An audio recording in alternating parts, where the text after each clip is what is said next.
Hey guys, and welcome back to another episode of Let's Talk Liverpool. And you can probably hear in my voice, just, oh my god, I had absolute goosebumps watching that trophy presentation. Oh my god, it's like just watching it, and I know there was no fans in the stadium, and that would have just been amazing. And hopefully one day, sometime soon, we'll be able to have a parade or something like that where we get to celebrate with the players, with Jurgen Klopp, with his staff, this fantastic achievement of winning the Premier League.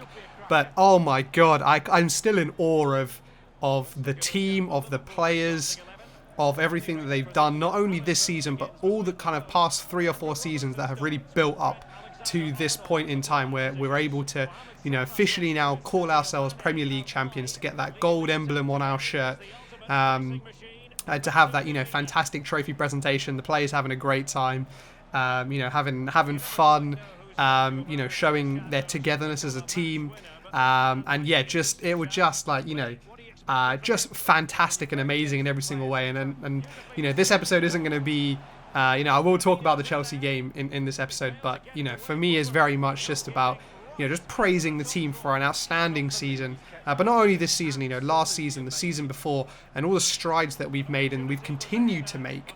Often when you make a really positive stride, but you still don't get what you want, it's very easy to be demoralized by that and not come back from that. But we've seen none of that, right? Season after season for the past 3-4 seasons, we've made further strides forward. We've improved and improved. And it's just so amazing to see us now hit this goal that we've been trying to achieve for so long. We've got so close with a couple of different managers in the past, but this time finally there was no stopping us.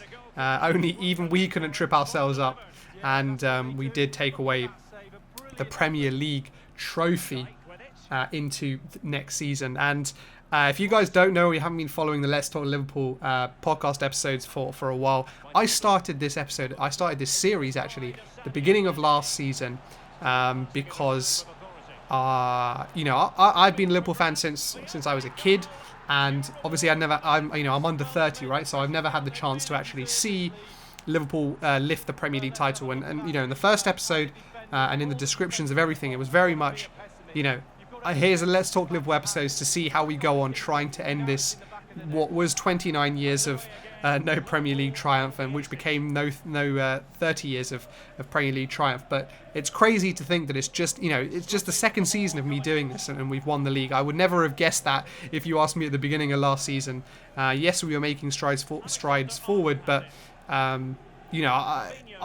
would admit, and I think any Liverpool fan would be wrong to tell you if we would have predicted how the last 2 seasons played out. Last season in the Premier League, getting so close, but still winning the Champions League, and then this season with just blowing every team out of the water in the Premier League. It's just, it's just fantastic. And I wish I could portray the smile on my face right now, because I'm just so gassed, and it's so amazing. But one thing I want to say is, have you ever seen a club celebrate a league title like Liverpool do?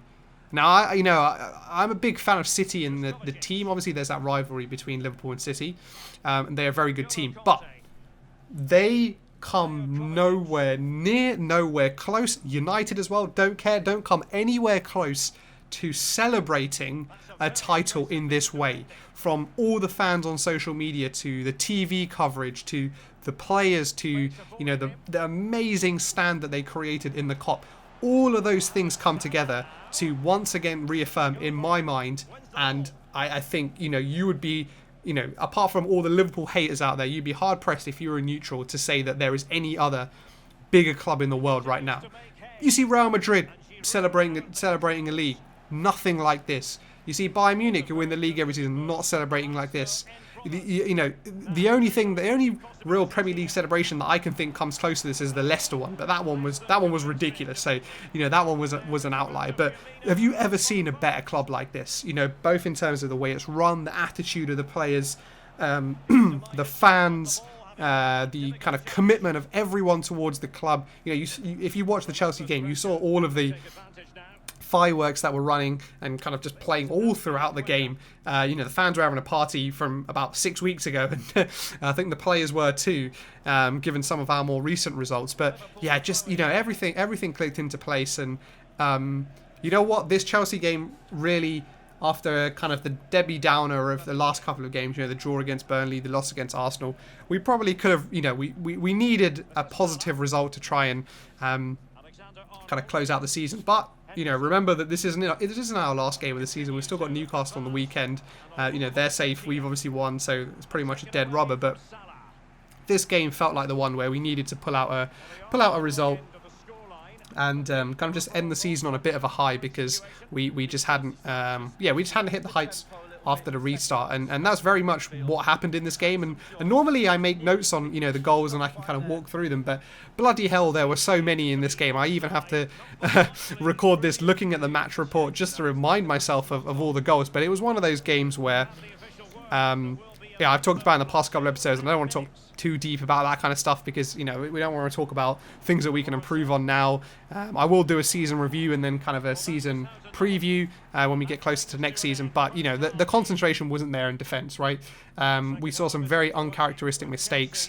For Pulisic's second goal, Chelsea's third, you saw Van Dijk and Gomez, one going for the same ball and then two tripping over each other, which is very unlike them. But it wasn't the same. It was very different in attack, right? In attack, we were kind of our fluid best, and we could have easily scored more goals than 5. Really, Mo Salah had a couple of chances that he kind of just snatched at a little bit. Maybe he was kind of a little too eager, maybe, to get his 20th goal of the season in the Premier League. But scoring was opened by Naby Keita, who for me was the outstanding player of the game for the 60-ish minutes that he played. He had that energy in midfield where he nicked the ball back multiple times from Kovacic and Jorginho in the centre of the park, and that was kind of shown by his goal and our first goal, where Van Dijk kind of played a bit of a loose pass, but it was Naby Keita's industry that actually won him the ball back. And then, like we've seen from Oxlade-Chamberlain in the past, kind of driving forward from the midfield and not thinking twice or trying to play in one of the strikers, just getting that strike away, and it was an absolutely beautiful, lethal strike from Naby Keita. Kepa, no chance, and we went 1-0 ahead, and at that point, Chelsea weren't playing bad. But at that point, I think we deserved the lead, and after that, kind of the momentum of the game shifted quite a bit, I think, and into our favour, into Liverpool's favour, and that was kind of capitalised on from the second goal that we got from the free kick from Trent Alexander-Arnold. And watching the highlights and watching the replays, it definitely wasn't a foul. Kovacic did get the ball. I think Sadio Mane was actually fouled previously, but obviously that was further away from goal, and Trent probably wouldn't have scored from there. But nevertheless, we've seen it so many times how lethal Trent Alexander-Arnold is from those set pieces, kind of just offset to the right slightly from the middle of the goal, and he buried it. In the top right hand corner. Kepa again, not really with any chance. Jamie Carragher on commentary talked about could he done better, but no, I think it was just a beautiful free kick right in the corner, and celebrate the good goal, right? Which it most definitely was. We then got the third goal just before half-time as well, again, which almost seemed to kind of put the game out of reach for Chelsea, with a corner coming in from Robertson. After a bit of pinball, fell to Wijnaldum, who was able to just volley in. Another great goal for him. He's picked up a couple of goals like that from corners and balls that just kind of fall loose from set pieces, so it was great to see that. But then, unfortunately, I think maybe a little bit of complacency creeped in, I think, after that third goal in particular, and Giroud actually scored just before half-time to make it 3-1, and kind of just put us on edge a little bit. Everything was looking very easy up until that point, but after that Giroud goal, things, we looked a little bit complacent. Our concentration looked like it had gone a little bit, and we saw that in the second half with us continuing to concede. But before that, we did make it 4-1 with Bobby Firmino's first home goal of the season. It was fantastic to see him get that first home goal of the season. Now, all I guess I want to see is Mo Salah get his 20th Premier League goal away at Newcastle to give him that accolade. But yeah, Bobby Firmino is so deserving of all the plaudits and credits he gets Both for, he does score goals for us. It's not, it's a myth that he doesn't score for us and, he just works hard and things like that. He does score for us. He's just, it's just maybe just been a bit of luck, a bit of unluckiness and other things that have meant that he hasn't scored at home this season in the Premier League. But he's broken that. That duck's off his back now, and hopefully he can look forward and, press ahead next season and make sure he scores quite a few more at home. But, after that stage, you thought, okay, we've gained control again. Chelsea are probably out of the game. And then Captain America Christian Pulisic decided to come on and absolutely tear our defence a new one, pretty much. The first goal which he set up for, the first goal contribution he made since he came on, he kind of just breezed past three of our players, three of our defenders with an absolutely fantastic bit of skill, and was able to just lay the ball on a plate for Tammy Abraham to make it 4-2. And he was by far their biggest threat. I'm surprised he didn't start. Maybe Frank Lampard was just thinking a little bit too defensively from the outset. But from watching how he played when he came on, maybe he's got a bit of fatigue or something, I don't know. But from seeing how he played when he came on, he's got to start every game, right? He's the best player, and he very much is. In the last part of the season, this season, he's very much taken on that kind of Eden Hazard role that we got so used to him playing.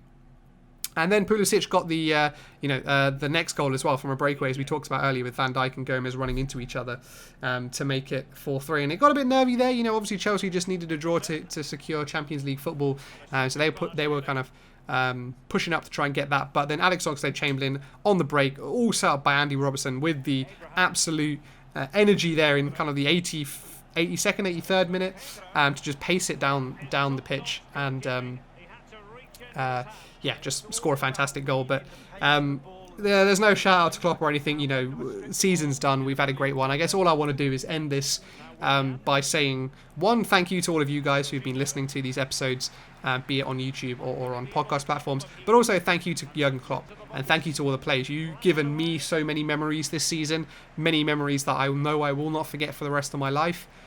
So thank you very much for that, and I hope it continues into next season. So thank you guys for listening, and I'll catch you again for the last review of the season against Newcastle. So thank you guys for listening, and I'll catch you on the next one.